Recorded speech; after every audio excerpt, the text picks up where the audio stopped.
bergeser ke isu lainnya, Pak Bahlil ya. Kita ketahui juga bahwa dari organisasi masyarakat atau ormas keagamaan ini bisa mendapatkan kado begitu ya dari pemerintah untuk izin khusus pertambangan khusus ataupun juga IUPK begitu. Nah, sejauh ini seperti apa mungkin update dan juga progresnya setelah Nahdlatul Ulama atau NU, Pak Bahlil?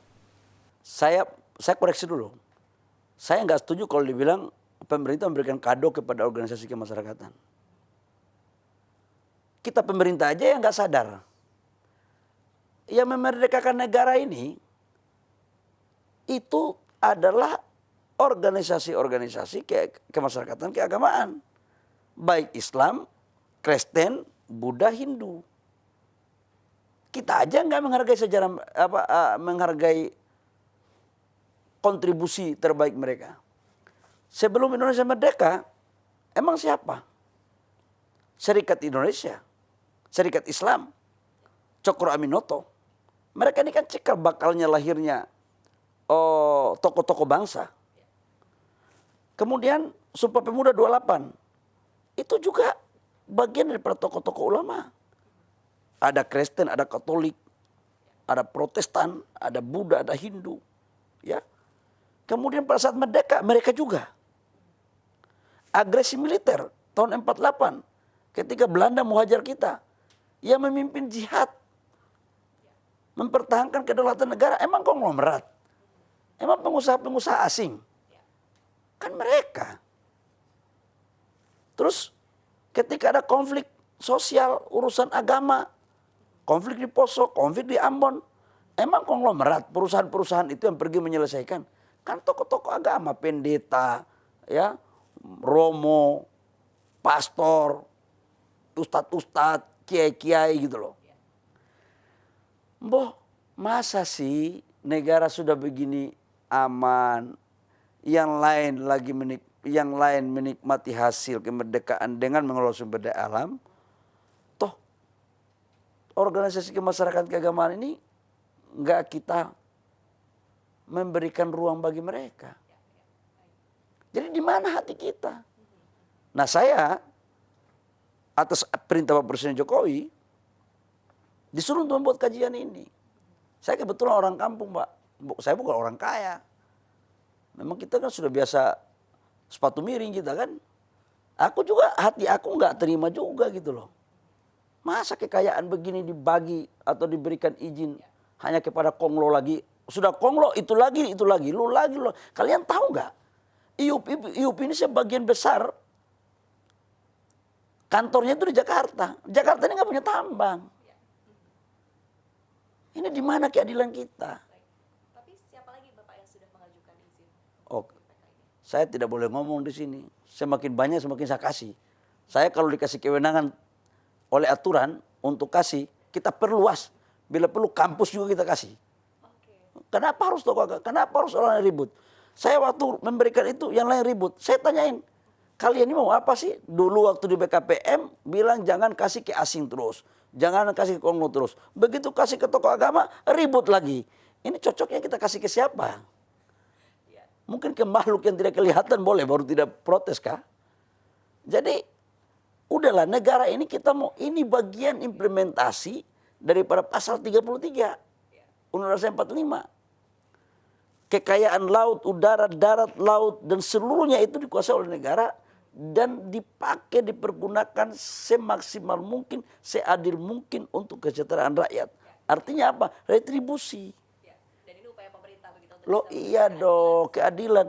Masa disuruh gini loh, disuruh tender pakai KDI. Itu kan sama dengan mereka ini kita kasih. Ini mohon maaf, ini cara-cara yang tidak pas, tidak elok. Jadi udah ada yang ditenderkan, oke, tapi ada dikasih aja. Kalau dibilang bahwa ini nanti tokoh-tokoh organisasi masyarakatan belum punya pengalaman. Emang konglo-konglo yang mengerjakan tambang ini sebelum itu mereka punya pengalaman? Aku mau nanya. Aku kan pengusaha tambang juga. Emang kalian pikir Freeport, Adaro, KPC, macam-macam itu mereka mengerjakan sendiri? Kan pakai kontraktor juga. Aku juga dulu begitu, Mbak. Sebelum jadi menteri kan saya pengusaha juga. Jadi kalau cara emang ini mau kerja, itu cerita sama orang dari hutan boleh, yang belum pernah kerja barang ini, jangan cerita untuk gua. Goyahkan sama bis kota, jangan saling mendahului gitu. Baik, terima kasih Pak Bahlil. Kita mungkin beralih juga ke isu atau topik lainnya, investasi untuk ibu kota negara Nusantara. Ini juga cukup ramai, Bapak menjadi perhatian dari masyarakat, begitu seperti apa mungkin progres dan juga update-nya untuk investasi. Karena untuk pembangunan IKN ini sendiri juga kita ketahui begitu cukup berat kepada investasi. Seperti apa Pak Bahlil? Saya ingin mengatakan bahwa pertama, plan daripada pembangunan IKN ini kan tidak 5 tahun, tidak 10 tahun. Bisa 15 sampai 20 tahun. Itu dulu cara berpikir kita. Dan tidak ada di dunia manapun orang membangun pemindahan sebuah ibu kota itu 3 tahun selesai. Nggak ada. Yang paling cepat itu China. Yang paling cepat. Tapi yang lainnya kan rata-rata 15 tahun, 20 tahun, bahkan ada yang 30 tahun. Itu satu. Yang kedua, total anggaran IKN itu kan kurang lebih sekitar 500 sampai 600 triliun rupiah. Dan dalam aturan itu 20% itu dibayar dari APBN. Selebihnya itu adalah investasi swasta murni. Swasta itu bisa asing, bisa dalam negeri. Nah, dalam konteks kemarin terkait dengan investasi sudah masuk di IKN atau belum, di tahap pertama ini kan kita bangun di daerah kawasan klaster 1 ini, klasternya kayak apa ya, kayak depan istananya gitu loh. Kayak klaster yang betul-betul daerah premium. Ring 1. Ring 1. Nah, ring 1 ini kita prioritaskan kepada pemerintah dan swasta nasional. Kita belum memberikan kepada asing. Jadi bangun. Nah, asing itu masuk setelah pembangunan infrastruktur dasar yang dilakukan oleh pemerintah selesai. Secara timeline-nya kurang lebih sekitar bulan September sampai dengan Desember. Ini selesai karena jalan tolnya kan sampai sekarang belum selesai. Pesawatnya juga belum selesai. Jadi kan kita mau mereka masuk kan harus clear dulu. Nah, kemarin saya sempat ditanya, CNBC juga yang ngomong tuh.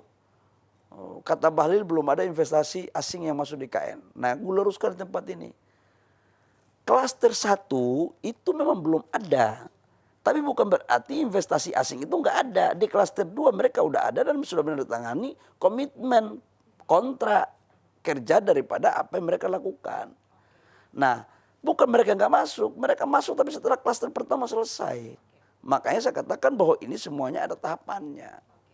Nah, IKN ini ke depan, nanti 17 Agustus kan kita akan upacara di sana. Hybrid ya. Ada di Istana IKN dan di Istana Negara. Di IKN itu adalah Pak Jokowi, Presiden sekarang, dan Pak Prabowo, Presiden akan datang. Sementara di Istana Merdeka, Pak Kiai Maruf Amin sama Pak Gibran. Itu. Dengan adanya upacara tersebut, orang pasti akan melihat IKN itu bagaimana. Orang kan banyak sekarang belum tahu. Saya kan setiap Pak Presiden Jokowi ke IKN kan saya dampingi, saya ikut. Oh, itu sudah paten kali di sana itu. Udah paten, bagus sekali. Oke, tadi investor asing yang sudah masuk begitu mungkin bisa di-list kembali Pak Bahlil. Nah, nanti saya akan sampaikan. Kalau saya sampaikan kepada kamu berarti kamu bos saya nanti kan, gitu kan. Jadi cukup saya memberikan kesan bahwa sudah ada investor asing dan mereka akan masuk. Kalau andaikan pun saya berikan kepada kamu, nanti setengah kamar aja. Karena kalau bos saya aja belum saya kasih, bagaimana ke kamu kan nggak bagus gitu.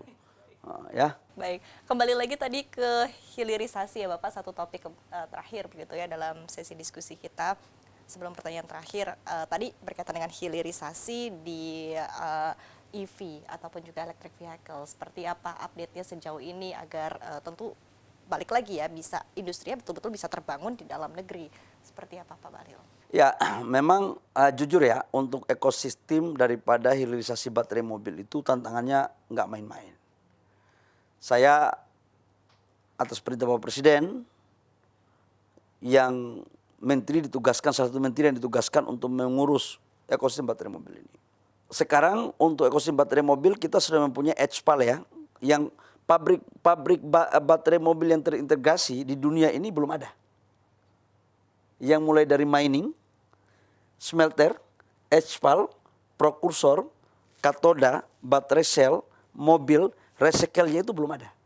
Ini pertama kali di Indonesia. Dan sekarang mobil listriknya udah ada. kemarin kita baru resmikan pabrik baterai selnya. Pertama kali di Asia Tenggara, Mbak. Udah. Kemudian kalau HPAL, udah.